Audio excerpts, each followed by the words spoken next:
స్వామి దేవాలయమునకు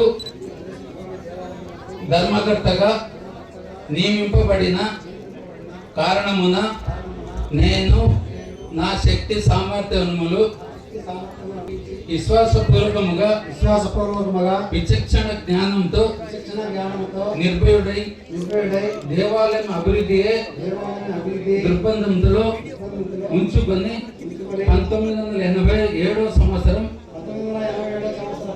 endowment చట్టంలో సూత్రాలు ననుసరించి ప్రవర్తించగలవాడనని ఇందు మూలముగా దేవుని సాక్షిగా మనసాక్షిగా ప్రమాణం చేయుచున్నాను. ధర్మకర్తగా నాకు తెలిపిన లేక తెలుపబడిన ఏ రహస్య విషయమైనను నా ధర్మకర్త బాధ్యతలను సక్రమముగా నిర్వహించుటకు తప్ప ఏ వ్యక్తి కానీ వ్యక్తులకు కానీ తెలపగా రహస్యముగా ఉంచుదనని ఇందు మూలముగా దేవుని సాక్షిగా మనసాక్షిగా ప్రమాణం చేస్తున్నాను.